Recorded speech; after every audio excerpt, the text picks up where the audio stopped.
Precisamente le hablaba de la terminología, porque cuando el doctor Leandro me dice que quiere que hable del síndrome de Cockett, lo primero que yo pienso es en perforante. Porque nosotros en Estados Unidos, y creo que parte de Latinoamérica, Cockett, en lo que relaciona es perforante, porque nosotros a este síndrome le llamamos May-Turner Syndrome, tú sabes, o síndrome de compresión de vena ilíaca. O sea, nunca, como que no se acuerda uno que si te hablan de Cockett también puede ser este tipo de manifestaciones.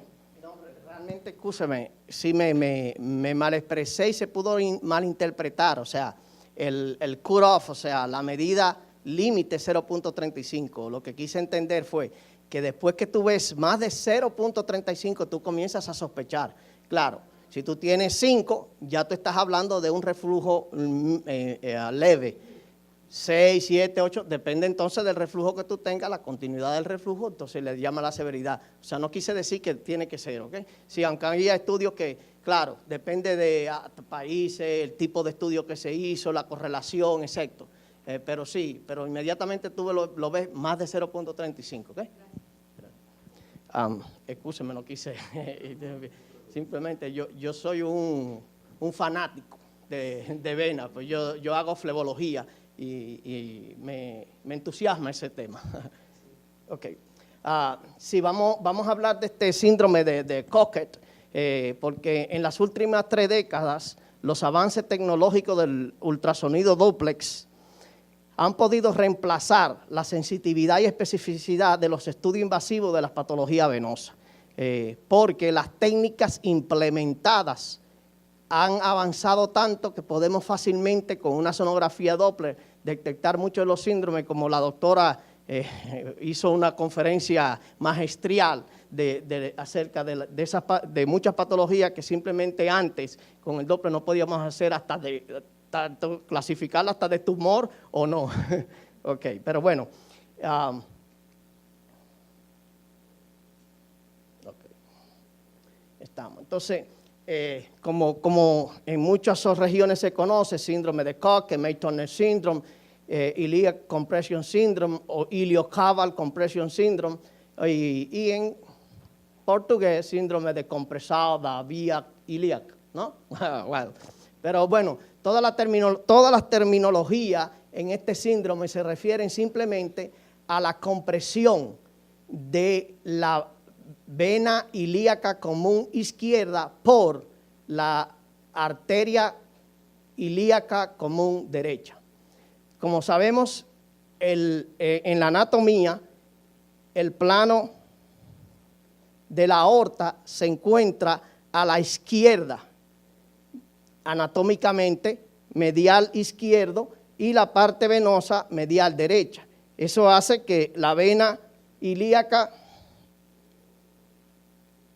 común izquierda atraviese precisamente en su bifurcación por detrás de la arteria ilíaca común derecha.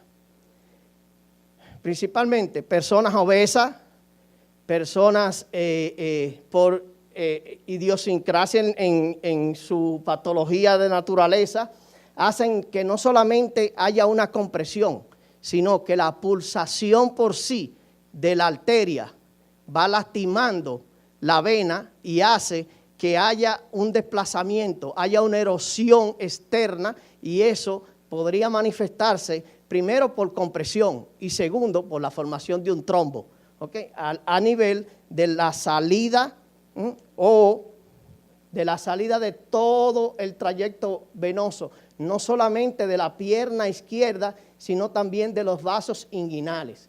Por eso las manifestaciones de esa patología no solamente incluyen solamente la pierna izquierda, sino todos los vasos inguinales en drenaje con la vena común ilíaca izquierda.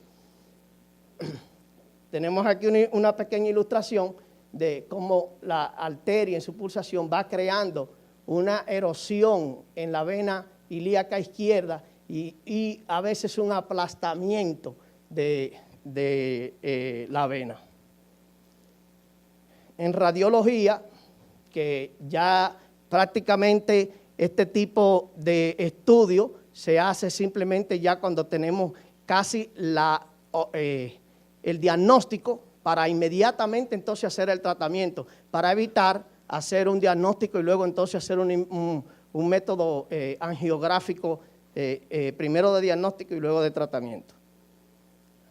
La patofisiología en consecuencia de esta compresión de la vena ilíaca izquierda es prácticamente casi lo mismo que tendríamos en la consecuencia de la formación de las venas varicosas, porque en este sentido vamos a tener en todo su trayecto un aumento de la presión venosa, un edema, va a haber una inhibición de la actividad celular, va a haber un desplazamiento de fluido de células rojas y fibrinógenos, los tejidos van a estar pobres con pobre oxigenación y nutrientes y van a haber todas las manifestaciones hasta prácticamente el paciente hasta llevar a una gangrena. Muchas veces, como en el síndrome de Cocker no hay una obstrucción completa del sistema, sino que es progresiva, el paciente comienza a desarrollar prácticamente todos los síntomas como si fuera una insuficiencia venosa. Y precisamente esa de las cosas que entonces mandan, no hay un DVT, no hay una trombosis y el paciente simplemente se va con los mismos síntomas, con el mismo problema hasta que llega a una obstrucción total. Gracias a Dios que tenemos el método del dúplex vascular que podemos fácilmente tener la idea y luego entonces con el transductor convexo podemos localizar inclusive la vena ilíaca y sí demostrar la patología per se. Las técnicas del dúplex venoso, como sabemos, primero comenzamos con el bidimensional, viendo a nivel inguinal la vena, haciendo compresión, poniendo color, poniendo el pulsado, haciendo la maniobra de Valsalva, maniobras de compresión, y eso nos va a dar a nosotros las manifestaciones sonográficas que nos pueden llevar a que haya el diagnóstico de un síndrome de Cocker o May-Turner Syndrome. Entonces, claro, todas las maniobras de compresión, aquí tenemos también la maniobra de pulsado, donde tratamos de evaluar la fascicidad de las venas y el impulso, tanto puede ser como impulso distal, por aumentación o por la maniobra de Valsalva.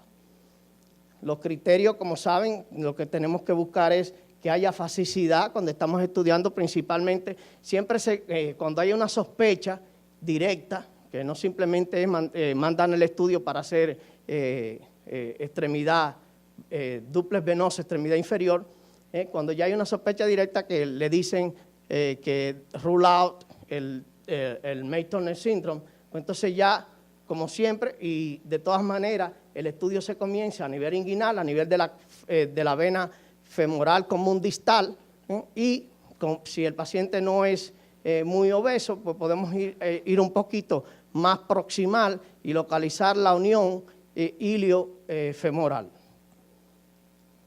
La maniobra de compresión, porque si hay una congestión venosa, usted prácticamente el primer signo es que la compresión no va a ser tan fácil con una simple presión. Usted va a encontrar una pequeña resistencia en la vena, porque el no compresión quiere decir trombosis.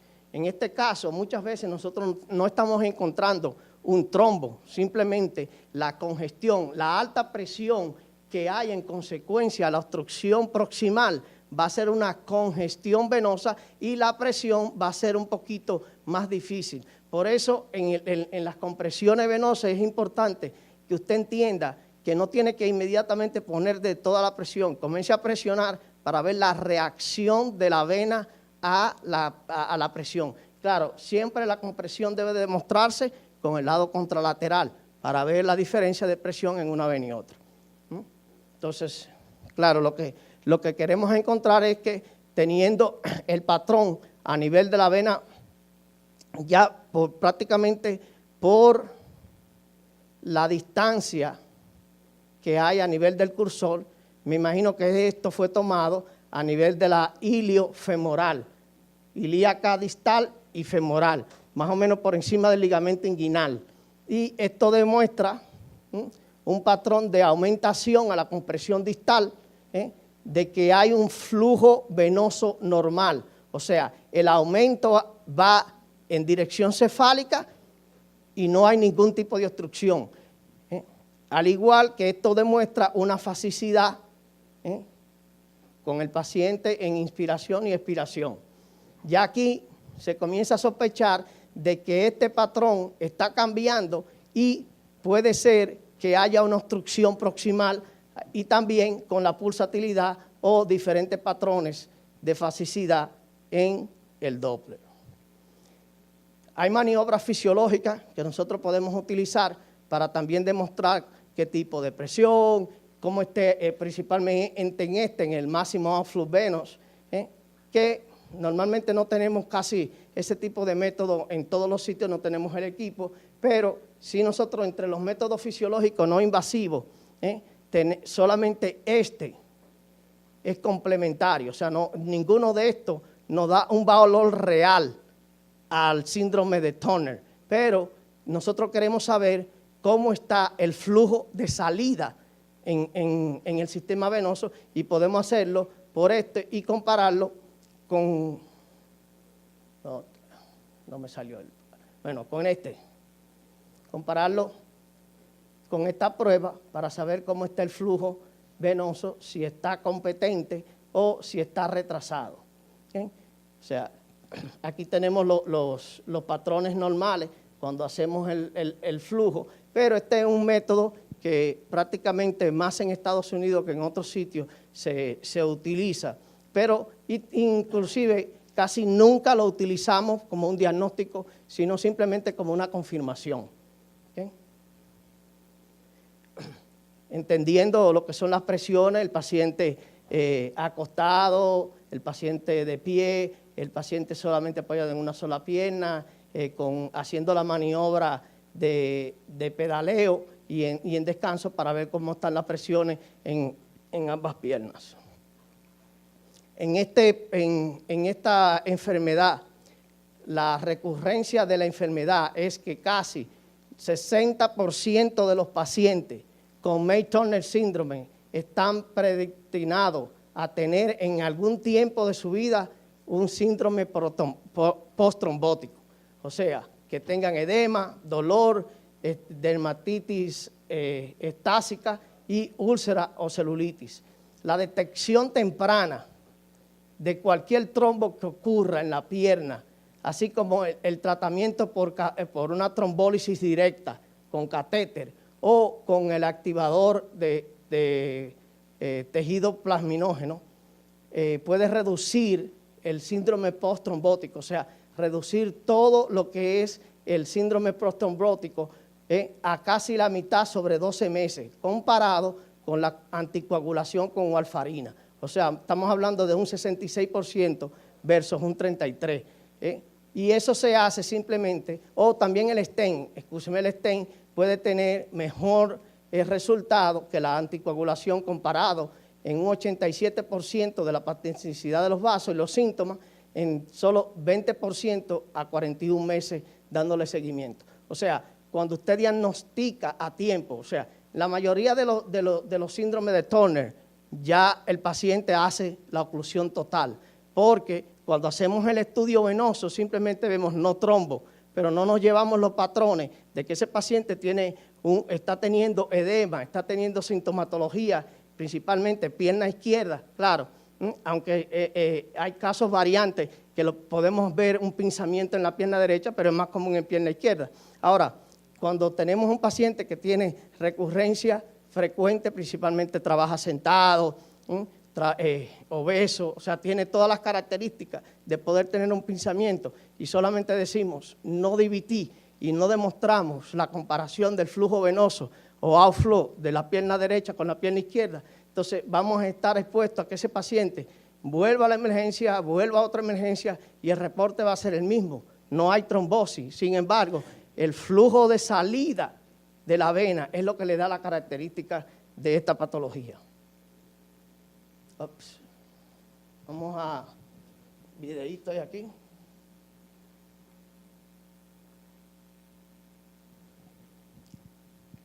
Como ven, en la parte ya angiográfica podemos mostrar cómo podemos hacer en este sentido por angiografía y demostrar sí que hay una estrechez del sistema venoso del lado izquierdo, ¿verdad? A nivel de la ilíaca común. Y entonces ya con ese diagnóstico, sí entonces podemos, o los cirujanos vasculares y angiografistas, yo no lo hago, yo no tengo la licencia para hacerlo, pero sí los cirujanos fácilmente ya con ese diagnóstico pueden entrar y fácilmente con una sola técnica de angiografía entran y sí pueden dilatar la vena por balón para ampliar en dado caso de que la estrechez, o también poner una malla o un stent a la parte que se está localizando por la angiografía y ya entonces dilatar. Es el método y principalmente, como le digo, cuando esto se hace a temprana edad, cuando no hay una oclusión, bueno, ya cuando está la oclusión, entonces posiblemente el cirujano tenga que abrir, mover y poner ya en la imagen. Y en sonografía intravascular podemos demostrar también esta es una imagen de una intravenous ultrasound sonogram. Esto es una imagen característica y aquí también podemos también hacer una ablation de terapia en la vena. Entonces, en conclusión, tenemos que, como especialistas en imágenes vasculares, la primaria razón de causa de una sonografía o un examen de sonografía Doppler es para simplemente, como le había dicho anteriormente, hacer un rulado de una trombosis, para descartar una trombosis. Pero teniendo en cuenta que los cambios de continuidad o no fasicidad o una pulsatilidad en los patrones del Doppler venoso que pueden ser encontrados tanto en la femoral común como hasta inclusive la femoral por sí o la vena ilíaca externa distal y puede accesar a que hay algún patrón de retención de flujo venoso proximal. Okay, entonces está, como le había dicho, conociendo las técnicas de Doppler vascular, nosotros podemos reconocer esta, no es rara enfermedad, pero no es tan frecuente como en lo que nosotros buscamos como trombosis. Muchas gracias.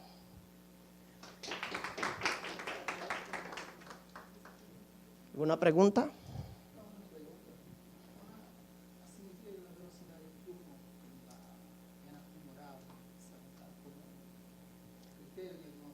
Sí, la primera razón, la pobre compresión, no compresión total, sino pobre compresión y la velocidad. Como digo, cuando nosotros hablamos de vena, realmente no querríamos como documentar que si hay velocidad o no, porque las venas no tienen velocidad.